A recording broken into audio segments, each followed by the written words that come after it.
नमस्कार दोस्तों, मैं पवन मेरे चैनल टेकी पवन में आप सबका स्वागत करता हूं। मेरे चैनल पर आपको संपूर्ण मनोविज्ञान, शिक्षा शास्त्र, बाल विकास, एक्ट्स, राइट्स, एनसीएफ 2005 और जितने भी शिक्षण से संबंधित टॉपिक्स हैं वो सभी मेरे चैनल पर आपको मिल जाएंगे। आप उन्हें प्लेलिस्ट में चेक कर सकते हैं। आज का टॉपिक है संवेगात्मक बुद्धि का अर्थ और संवेगात्मक बुद्धि के तत्व, इमोशनल इंटेलिजेंस।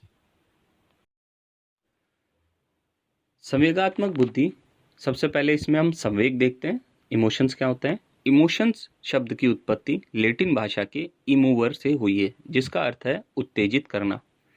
संवेग व्यक्ति की उत्तेजित दशा को ही प्रदर्शित करते हैं। संवेग जन्मजात होते हैं तथा सभी संवेगों का विकास एक साथ न होकर धीरे धीरे होता है। वाटसन के अनुसार नवजात शिशु में 3 संवेग पाए जाते हैं। कौन कौन से इमोशंस? भय का इमोशन, क्रोध का इमोशन और स्नेह का इमोशन। ब्रिजिश के अनुसार जन्म के समय शिशु में केवल एक ही संवेग होता है और वह है उत्तेजना का संवेग, तथा 2 वर्ष की आयु तक सभी 32 संवेगों का, इमोशंस का भी विकास हो जाता है। संवेगों के 2 प्रकार होते हैं, सुखद संवेग और दुखद संवेग। संवेगों को प्रभाव व्यक्ति की क्रियाशीलता पर पड़ता है। संवेग जागृत अचानक होते हैं लेकिन शांत बहुत धीरे धीरे होते हैं। ये जैसे आप हंसने लग गए तो हंसना एकदम से बंद नहीं करते, क्रोधित हो गए तो क्रोध एकदम से खत्म नहीं होता, धीरे धीरे खत्म होता है। जैसे जैसे संवेग या इमोशंस तीव्र होते जाते हैं, बुद्धि में कमी आने लगती है। बुद्धि का और इमोशंस का विपरीत संबंध है। जितना इमोशन ज़्यादा होगा उतना ही आपका दिमाग काम करना बंद कर देता है। संवेग मात्रा एवं बुद्धि में ऋणात्मक संबंध पाया जाता है। कभी भी संवेगों का दमन नहीं करना चाहिए, अपितु उनका शोधन या परिवर्तन करना चाहिए। दमन मतलब उनको बंद नहीं करना चाहिए, दबाना नहीं चाहिए, लेकिन उनमें परिवर्तन करना चाहिए, परिमार्जन करना चाहिए। सामाजिक आर्थिक स्तर बुद्धि लब्धि या बुद्धि लब्धांक को प्रभावित नहीं करता। संवेग बालक को क्रियाशील बनाते हैं। बालक संवेग द्वारा आत्म मूल्यांकन तथा सामाजिक मूल्यांकन करता है। संवेगात्मक बुद्धि शब्द का सर्वप्रथम प्रयोग 1990 में अमेरिकन प्रोफेसर मेयर तथा सलोवे ने किया था, लेकिन वर्तमान में संवेगात्मक बुद्धि के जनक डेनियल गोलमैन को माना जाता है।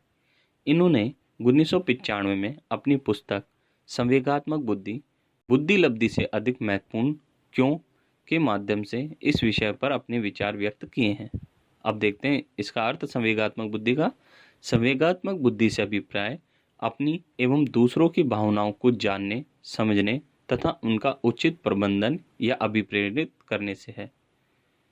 संवेगात्मक बुद्धि बुद्धि का वह भाग है जिसके आधार पर व्यक्ति अपने संवेगों को, इमोशंस को समझ पाता है और उन्हें, इमोशंस को पहचान भी पाता है, और फिर उस संवेगात्मक बुद्धि का प्रयोग करके वो उन इमोशंस को नियंत्रित करता है, मोटिवेट करता है। इसके साथ ही व्यक्ति दूसरे के इमोशंस को भी समझ पाता है, नियंत्रित कर पाता है और अभिप्रेरित कर पाता है। इसी को ही संवेगात्मक बुद्धि कहते हैं। सिंपल सी भाषा में इमोशंस को जानना, समझना, नियंत्रित करना और अभिप्रेरित करना ही संवेगात्मक बुद्धि कहलाता है। गोलमैन के अनुसार संवेगात्मक बुद्धि सामाजिक बुद्धि का ही एक भाग है और व्यक्ति की सफलता में बुद्धि लब्धि से ज्यादा संवेगात्मक बुद्धि लब्धि का अधिक योगदान होता है। नंबर 1, गोलमैन के संवेगात्मक बुद्धि तत्व देखते हैं हम। गोलमैन ने कौन से बताए संवेगात्मक बुद्धि तत्व? पहला स्व जागरूकता, दूसरा स्व नियंत्रण, फिर अभिप्रेरणा, सहानुभूति समूह और सामाजिक कौशल। इसमें व्यक्ति अपने व दूसरों के संवेगों को जानना, समझना, प्रबंधन करने का कार्य करने की बुद्धि रखता है। नंबर 2 देखते हैं। जॉन मेयर व पीटर सलोवे के अनुसार बुद्धि के संवेगात्मक बुद्धि के तत्व कौन कौन से होते हैं? दूसरों के संवेगों को समझना, पहचानना और उनका नियंत्रण और प्रबंधन करना। नंबर 3, केवी पैट्रिक्स का संवेगात्मक बुद्धि तत्व या स्ट्रेट मॉडल क्या है? स्वयं की भावनाओं को जानना, समझना तथा उनका उचित प्रबंध करना ही संवेगात्मक बुद्धि तत्व है। नंबर 4, क्रोस्य एवं मैक्रोको का संवेगात्मक बुद्धि तत्व या बिग 5 मॉडल क्या है? इन्होंने 5 शील गुण प्रस्तुत किए हैं। ये 5 शील गुण पूछे जाते हैं कि कितने 5 शील गुण हैं, कौन से हैं? नंबर 1, बहिर्मुखता। नंबर 2, सहमति जन्यता। नंबर 3, अंतःकरण की शुद्धता। नंबर 4, मनस्ताप। और नंबर 5, अनुभवों के प्रति खुलापन। ये 5 शील गुण हैं जो कि क्रोस्टा एवं मैक्रोको ने दिए हैं। अब देखते हैं संवेगों का विकास किस किस उम्र में होता है। जन्म के समय क्या होती है? उत्तेजना संवेग होता है। कौन सा इमोशन होता है जन्म के समय? उत्तेजना, एक्साइटमेंट। 3 माह में कौन कौन से होते हैं? डिस्ट्रेस होता है और डिलाइट होता है। 6 माह में फियर, डिस्गस्ट और एंगर होता है।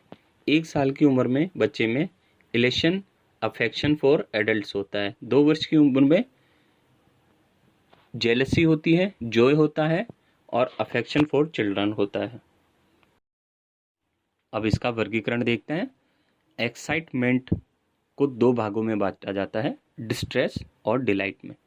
डिस्ट्रेस को फिर 4 भागों में बांटा गया है, फियर, डिस्गस्ट, एंगर और जेलसी। ऐसे ही डिलाइट को भी 4 भागों में बांटा गया है, elation, affection for adults, affection for children and Joy. Bharat में संवेगात्मक बुद्धि का सर्वप्रथम मापन एन के चड्डा जी द्वारा किया गया था।